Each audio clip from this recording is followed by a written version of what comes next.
this is episode number 25. Yep, episode number 25, and we have Greg Hostetler from Stonefield. Stonefield. And a lot of many other things. Would you like to tell us how to get into land developing? One more time, my hearing. Let me get this off my ear. Yeah, no problem, no problem. Off my ear. Is this okay here? Yep, Yeah, you're fine right good. there. I got that thing on silent. Yep. There you go. Totally fine, Greg. So how do you get into building houses? REOs. Back in the day, in the 70s in Los Banos, the town originally, basically around the 60s, was 5,000. And they started building I-5, the aqueduct, and the dam, and etc. And the town doubled its size in a matter of a few years, with all the construction workers coming in, etc. Matter of fact, a whole Caterpillar built a facility there just to service all the equipment that was going on there. And that project lasted roughly about 12 years. Wow. So when they left, you'd have whole rows of homes vacant and land. And then the builders had bought land that they couldn't use because everybody was on their way out of town. Mm-hmm. So I bought land from World Savings, Golden West Savings, which was owned by husband and wife in Oakland, which they sold out in 2006 for $1 billion to Wachovia, but they financed the original 22 acres in the city that I bought in 1974 for $1,000 an acre. And it had curb and gutter and streets That's cheap. of 9 lots on that 22 acres. So at that time, the city put the water in for $75, including the meter. Really? And all they had to do was grade it and put in some sidewalk, which is about $1,100 per lot, and sold them for $6,000 a lot. And then what I first did is, after I bought it, was get a map put on it by, which is known as Golden Valley today. They're really helpful. Golden Valley Engineering did a lot of work, which used to be called Beatus and Cardoza. And Beatus lived to be 90-some-odd years old. But they were very helpful and gave me guidance to map, I think, roughly about 84 lots on it. And then after we sold those 6 lots, after Wachovia was really nice, or the Golden West Savings, that couple said, well, we'll just release the lots, you just keep making payments on the rest, and you use that money to develop the rest of the land. Yeah. So part of that was what I call OPM. It was other people's money, the bank's money. OPM works really well. And the bank allowed me to put $1,000 down, which is 5%, and they used my commission at that time was 10% of the sale. I got half of it because I was the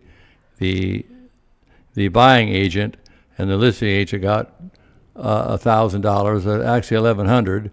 I got $1,100, and I borrowed the balance of the down payment from beneficial finance at 21%, and that lasted about 6 months, and I paid them back off because I bought those days we call them fixer-uppers. Mm-hmm. But now we call them flip houses.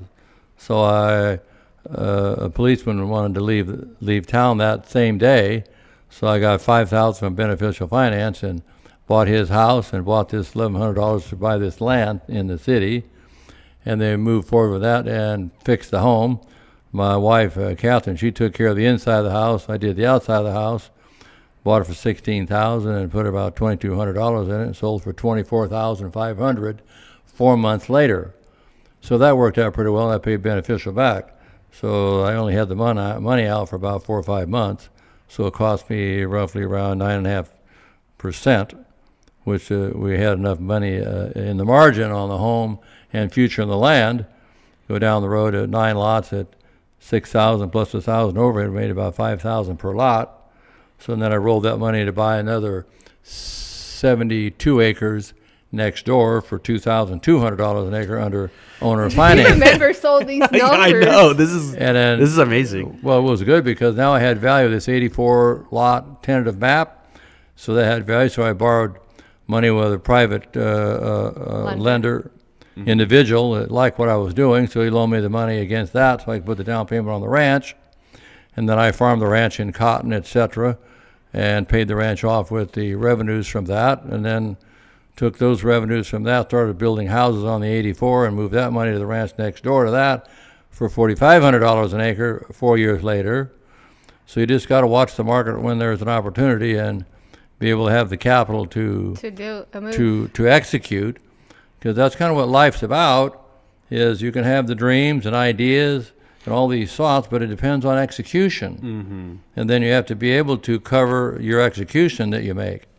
So you want to at least either have the back door to get out of for the moment if it starts a fire on a project. You got to be able to have some kind of resource to either cover it or get out the back door so you don't get burned down with the project. So far, we haven't any projects burned down yet. How long have you been building houses and doing real estate? Probably longer than I've been alive. That's for sure. Yeah. Well, I mean, he was saying the 70s, and I was born in 88. I was born in 90. You were born when? 91. Yeah, I was going to say, for sure. That exactly. I started selling lots, and then I decided that when builders weren't buying in a downturn to go build.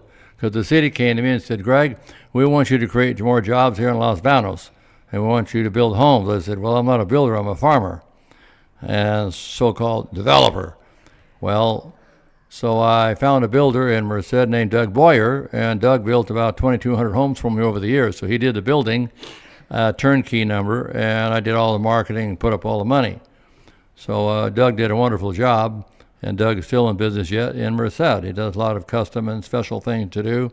And then our volume at that time was roughly about one a month, and then the volume moved up to almost 100 a year, and then I bought half of his deal actually out and got a licensed building contractor, and then started building myself, and then ultimately bought him out all his efforts in Los Banos. So that started in after I was 36 years old, and I've been building since then. Wow. So that'd be almost 100 years ago, yeah. Not quite. So Not quite. I started building in 84. Wow. You started building? I started building in 84 with Doug, okay. him doing the work. And then I took over a number of years after that. I don't know exactly what year that was, but I want to tell you that was probably when I was 36, but I just don't recall now. How do you come across Robert? Robert has a history. His dad is an excellent guy. Was a part of a group with his father, as I recall, was also a doctor. And Robert, his father called me and said, my son's an excellent worker, and etc.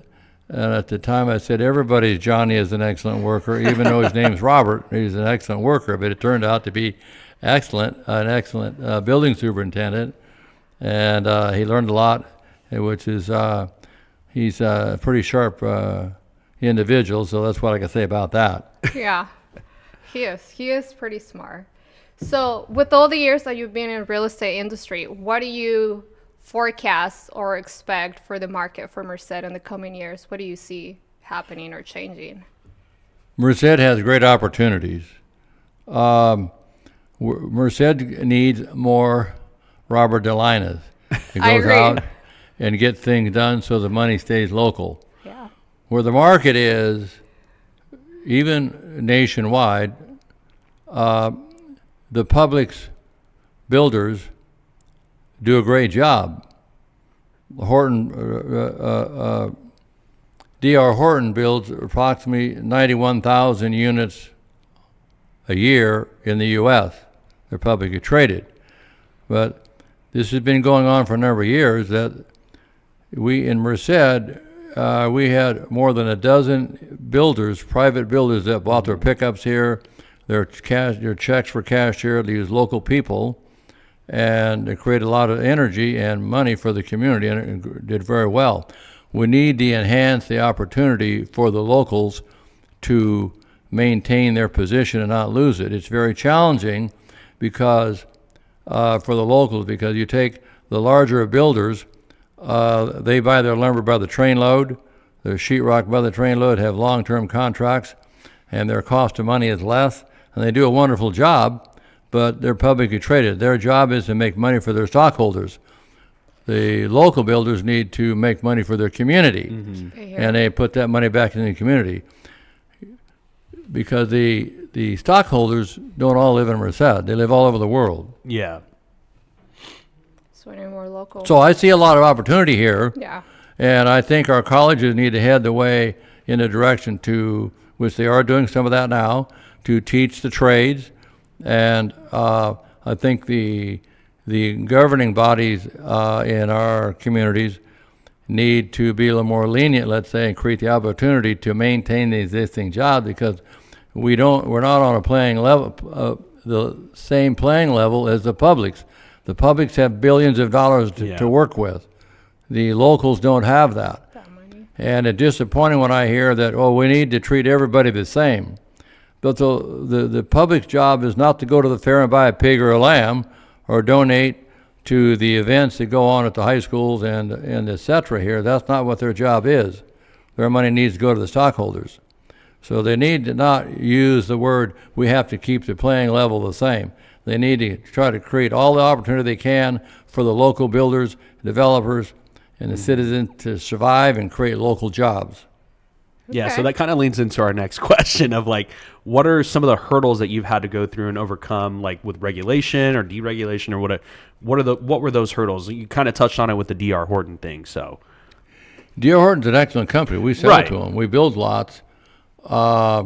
And your question was, I'm not quite here. I'm hearing not perfect. yeah, so when it comes to like, what are some of the obstacles that you've had to go through the years, and like, have they added more regulations compared to what it was in the past Back compared in to the now? day. What do you see as Financing would probably be number one. Okay. Financing is being more challenged all the time. I could get a loan back in the day from Guarantee Savings, which was a local savings and loan in Fresno, started by Fresno community. I could call up the bank and tell them I'm going to start 10 houses, and they said, go ahead and start, and we'll get the paperwork done. It was okay on the phone. You can't do that anymore now. No. Yeah. Because the FDIC has got all kinds of fancy rules. You can't do this, you can't do that. And that's part of the situation also with financing with homes and lenders making loans, starting from the builder all the way through the purchase loan. So they need to be, and you're not going to be able to fix it tomorrow, but I do believe that Trump will do some things to make money available for builders and for home buyers, so more people can afford to buy the home, one, because their financing will be good or better.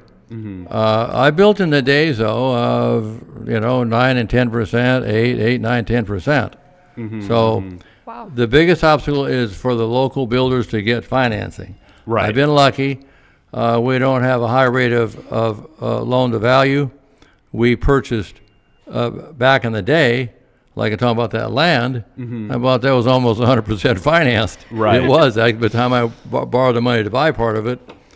But as you go forward, we're going to have to, the local government has to, in order to keep the local jobs and maintain the money in our community, rather than go out to all the stockholders, to be more helpful to the local builders. And that would include our company. We're lucky we've been in the business as long as we have, and we have a good relationship with U.S. Bank. And our relationships have gone very well with U.S. Bank, probably over 25 years. But the loan to value is a big effort for the local builders to meet the guidelines that they want. They used to run 70%, 75%. Since the downturn, and a lot of banks got hit pretty hard, and FDIC and FLIC, the agencies control these banks and what they can do. They got a pretty tight rope on these lenders in the market. What's the loan to value nowadays for new construction? It's not uncommon they want 55%. Wow. Loan to value for construction money, especially site work. They used to run 70, 75%. So that creates a challenge for the local builders. Yeah. The big builders have billions, and they sell their bonds on the market, so they can operate substantially easier than the local builders. The local person. That's wild. Yeah, that is crazy. So outside of the financing, like what other obstacles are there? Like regulations and like, because I know like the big one for Merced was like the shrimp ferry out at the UC Merced. Like, is there anything that you're having to overcome with like regulations, like with the environmental or anything like that? The entitlement process is one of the biggest behind the money. It probably is. Mm-hmm. The time we go through, I can go to Charlotte or North Carolina, Mm-hmm. and I build homes over there, and I'm still involved there. We can get a home permit in 1 day. Mm-hmm. We can do an annexation in 60 days in North Carolina. Wow. Randleman is one of the cities over there, but your plans will be approved in less than 10 days. This entitlement process in California is probably the worst anywhere in the U.S. Yeah. And the cities are tied down because of CEQA and the laws that are in place in California and what it takes to do it. Yeah. The entitlement process. In Los Banos right now, I've got an annexation that's probably 15 years old. I've got a tentative map right now that's 7 years old. I've got another annexation that's 6 years old. I can go to Carolina and to meet with all the city staff set right there and get ready to buy some more land there now. We're going to move some of our money from here to Carolina. I said, how long will it take to annex this? 1 year. And they said, you're from California. And he said, we'll do this in 2 meetings, and we'll help you get the water installed. Wow. So, and I see it done, and we're doing it, and we do it. And it's a different world when you get outside here. You know, the permitting that's required in California is what's killing home building. That's the top of the list. Because for me to buy a piece of land and set on it, like the land I just talked about in Los Banos, Mm-hmm. Merced, I will tell you that, is doing a wonderful job. They're good. moving things along. They, let's compare it to Los Banos, for one. Other cities are challenging, but Merced just got a tentative map done in 1.5 years, and their staff is doing a very good job. We always can do better, but we can live with that. When you have to buy land and service it and pay the property taxes on it and take 3 years to entitle it, or 4 years, or 5, and then you got to get the plans done, the improvement plans, and that's going to take you 6 months, maybe longer. Then you have to go through the process of the city to review those, and that takes months sometimes and longer. So usually you can pencil in 1 year by the time that those plans go to from the builder to the city, and the city reviews them back to the builder, and 2 or 3 plan checks maybe. It should be 2, but Merced's been really good at that. They've really, in these last few years, gotten very good. And so then once you get those done, the improvement plan, then you can go to a lender. Now you're into your 2nd year, and then you got to put a loan together, and you can't usually get a loan in less than 6 months. And then depends how much money in your pocket. They don't like you going out of pocket, start building early until your loan's in place. So you're down the road 2 or 3 years in California. Mm-hmm. And that's the problem why we don't have those builders there, because it's challenging to bank land and get to the finish line. So in our case, we bought land out front.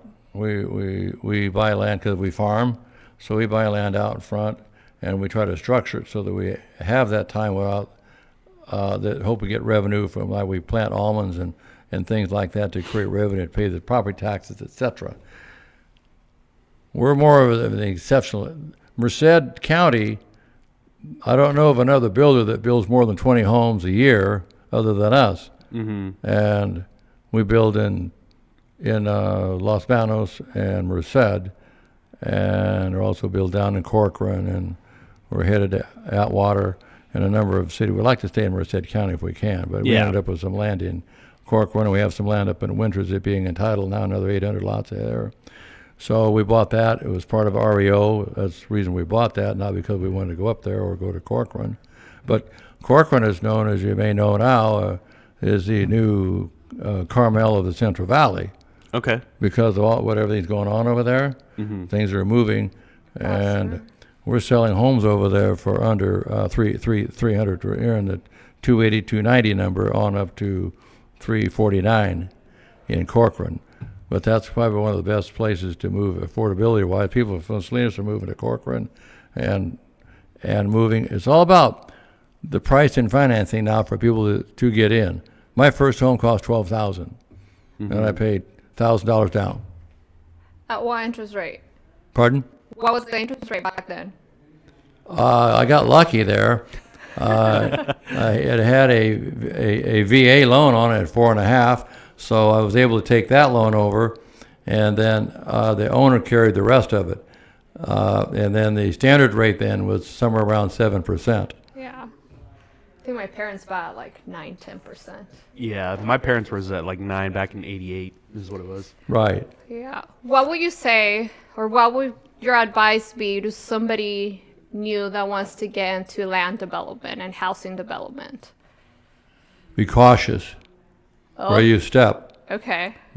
And what I mean by that is the regulations can get you entangled, and you want to structure your purchase that you don't have to get too deep in the water until the entitlements are in place and you know what it takes to build that site, because you have to work it backwards versus what it's actually going to cost you to build it, and then the land comes in behind that. The less it costs you to develop, the more you can afford to pay for land to make the project work.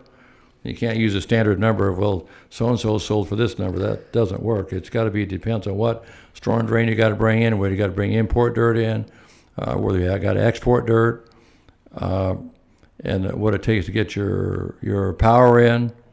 It depends, especially in Merced, you got to, MID is able to, they're local, able to respond quicker than PG. the public's PG&E, let's say, or Yeah. down there I deal with I have my Southern gripes with California PG&E. Edison.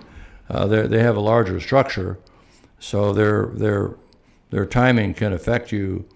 So land development, it can be risky. So the one thing, you got to watch your risk.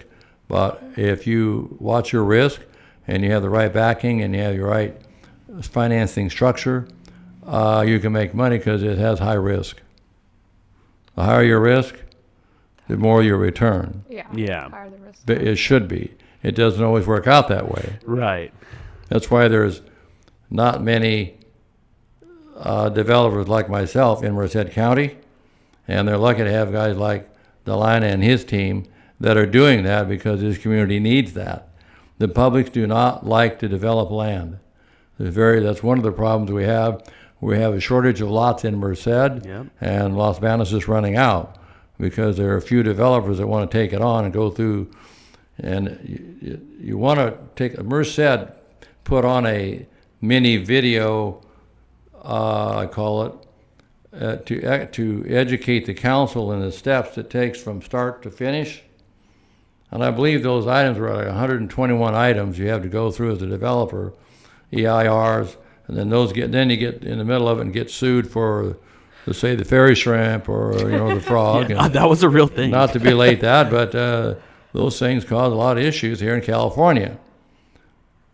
That's crazy. Do you see yourself retiring anytime soon?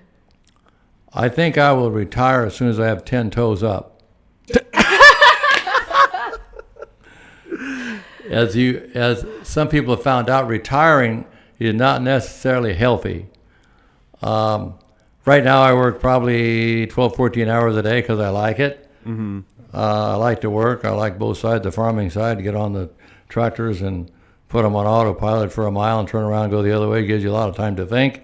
Yeah. I don't have much time to do that, but when I do, it's kind of fun. Sounds fun. But I don't look to retire anything. I have an excellent team, and I like it.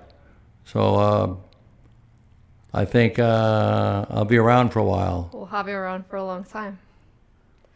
Yeah, I mean, I've hear all the time, like, people that retire within, like, especially men, like, within the next 2 years, they usually pass away. There's a huge study about that. I think Yeah, it was so like then maybe yeah, we don't want you to don't retire do that. anytime soon. Well, then on top of that, then the wife, after a period of time, gets tired of having him under her feet. You need to go get a job or go find something else to do. She likes her quiet time too. She's not used to that. Yeah. Yeah, no, I think retirement may be a good thing on one side, but you'll retire from the job you had maybe and go do something else that's different. Yeah. Okay. That excites you, that maybe you've always wanted to do, but you had good benefits at that job, and you Yeah. leave there and then you go do something else that excites you, and you have a passion about that, because you may know there's roughly 75% of the people don't like the job they got. Yeah, that is true. They're just doing it just to get the bills get and by. food and everything, like a roof over their head. But then, like, I know a lot of, like, my uncle, when he retired, he just went to the golf course, and he's like, oh, I'll do this for free. Like, he needed to do something. He was retired, but Yeah. he was just Still working on the golf moving. course. Yeah. Working is healthy for the pocketbook and for the brain, Yes. Very true. So that's how you stay young. and it keeps you younger. Yeah, that is true. All right. Well, How old do you think I am? You know yet? I don't know. So we already advised that when you were born, right? I was born 91. Yeah. We're already building in 77. Yeah. So that would be. At least 60. I was going to least say 60. At least 60. I'll be 77 Oh, Really? in September, but I feel like 50. that's good. You don't look 77. My dad's 65. Yeah, they tell me that. I hear people retiring at 60. I don't think it's a healthy thing to retire unless you got something else to do. You better Yeah. get a big garden or a small ranch to work on, or another job that makes more money. So Yeah. your wife is happy. You can take your wife shopping, because taking your wife shopping is very healthy for you. Oh, yeah. Okay. I'll let you guys know that. I do know that. Hope my boyfriend's taking notes Yeah. of that. Yeah, it's very, very healthy. Yeah. Happy wife, happy life. As simple as that. Very simple. Well, thank you for coming. We appreciate We'd like it, Greg. to have you on this again. I'll have more to tell you. Oh, yeah. We know we were on a crunch time, so we were trying to, like, wrap things up for you and stuff like that. You're a very busy man, so, like, it was a pleasure just being able to get at least 30 I'm minutes watching to the talk clock with here you. because I left Yeah, the no, meeting. I know. Yeah. I'll be back. I'll be back at 11:35. And it was only a 3-minute drive over, which was good. That's great. I was That's headed great. this way. I want to make sure I was going the right direction because I know where the building is. I want to make sure I wasn't going the wrong direction on M Street. Get down and say, "Oh, I got to turn around and go back." Yeah. Thank you for coming. Anybody that you want to say hi or thank you? Special thank Well, you. I want to thank you, Patty, and AJ and Delina.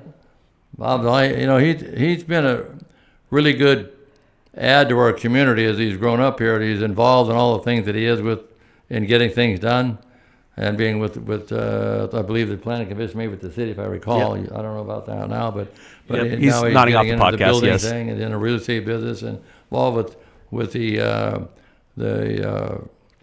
what do you call it, board of realtors? Yeah. Yeah, and I think it's an excellent idea for them to have bought this building here.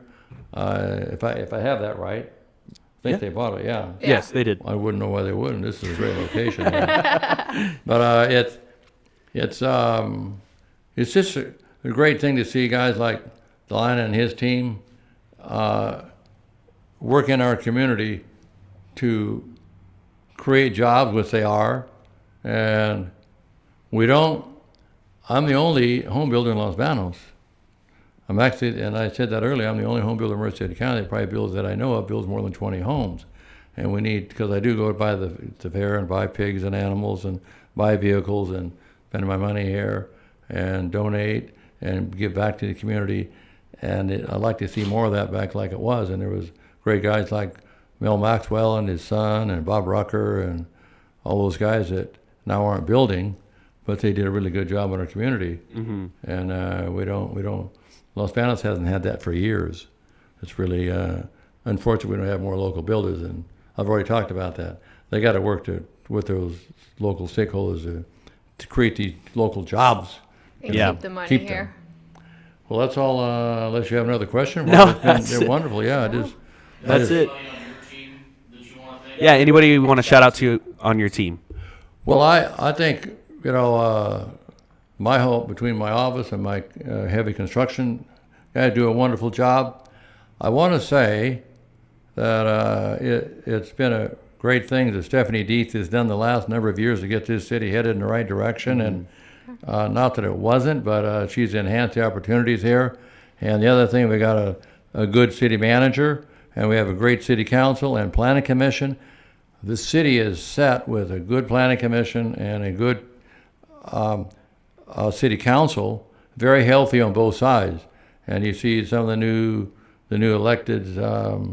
Officials. Pardon? The new Yeah, elected officials. Yeah, the new elected councils, and the city has really helped things move along in the direction of getting things done. You see all the sewer lines they're putting in, they're looking ahead, and that's one of the problems that some of the smaller cities in California haven't done.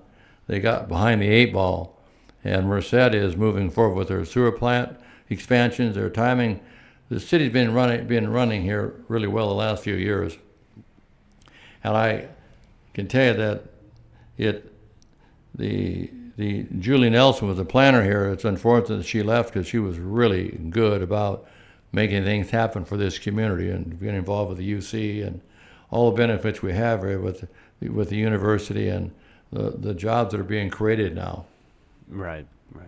Alrighty. Alrighty. Well, I guess that's That it for concludes- for today. We'll probably going to have you on in the future when we Yes. get a little bit more time. So, Well, I got to tell you one more thing about electricity we talked about. You know, the two. That MID electric has done a wonderful job getting power to the homes right away, taking care of the homeowners. I mean, they're all over it. yeah. I mean, you better look out. When you call them, look out. Them trucks are coming. And MID Electric is killing it. They do move faster, a lot faster than Oh yeah. Oh, public. it's And it's very. they don't like, have the structure that the large electric companies have statewide. They have a passion of making an effort to satisfy the customer, the homeowners. They love MID. Yeah. So MID Electric, yeah, that's good. And the water side gets water delivered. We like that, too. Yeah, absolutely. There we go. Absolutely. All Well, right. thank you very much, Thank Greg. you, It was a Greg. pleasure. And that concludes episode number 25. 25. And we'll see you on the next episode. We'll bring you back. Thank you very much for being invited. Alrighty. Thank you.